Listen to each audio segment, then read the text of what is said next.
Graça e paz, alunos e alunas, aqui é o pastor Wagner Dias, professor da Academia Apostólica Via Amor. Hoje tem aula, roda a vinheta!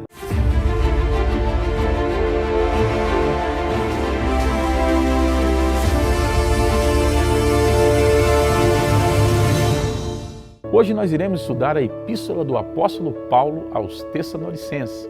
Em sua segunda viagem missionária, Paulo foi de Filipos para Tessalônica e aí fundou uma comunidade cristã apoiado por Silvano e Timóteo, como está escrito aí na carta. Esta é uma das cartas mais pessoais do apóstolo Paulo. Não é tão doutrinária ou polêmica ou alguma outra coisa.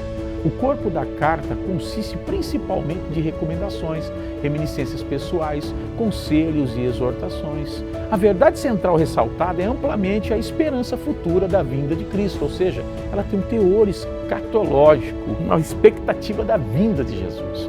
O tema é a vida santa até a volta de Cristo. Com a finalidade de tomar o conhecimento do estado da igreja, Paulo enviou Timóteo de Atenas para Tessalônica, como está escrito no capítulo 3, no verso 1. Depois de receber o relatório de Timóteo sobre a nova igreja que os missionários haviam deixado em Tessalônica, após a perseguição que sofreram, Paulo decide então escrever aos Tessalonicenses para regozijar-se com a fé que eles agora estavam alimentando para sanar algumas dúvidas, os diversos assuntos que é necessário para uma comunidade, que ele desejava trazer alguns esclarecimentos suplementares, especialmente em relação ao ensino da volta de Cristo, pois alguns, aplicando erroneamente o sentido das palavras de Paulo, haviam desistido de trabalhar e estavam ociosos, vivendo do trabalho dos outros. Isso é interessante porque a forma como foi aplicada a escatologia de Paulo, e isso é uma constante na igreja do primeiro século, a volta de Jesus como se fosse eminente, amanhã. Então, muitos deles haviam deixado o emprego, deixado de trabalhar, vendido as suas posses, que era um regime comum naquela época, e acabaram vivendo em dificuldades, ou se não, apoiado no trabalho dos outros. Pelo fato de alguns membros da congregação terem falecido também, desde que Paulo deixara a cidade, os fiéis estavam ansiosos em saber se estes, em consequência, sofreriam alguma desvantagem no regresso de Jesus em comparação àqueles que ainda estivessem vivos. Ao retratar o assunto nessa carta, o apóstolo conclui em todos os 5 capítulos com uma referência à vinda do Senhor. A igreja de Tessalônica era muito jovem, tendo sido estabelecida apenas 2 ou 3 anos antes dessa carta ser escrita. Paulo havia recebido um relatório favorável sobre os Tessalonicenses, entretanto, escreveu a carta com o propósito de salientar a importância da fé e também encorajar os crentes em face às perseguições.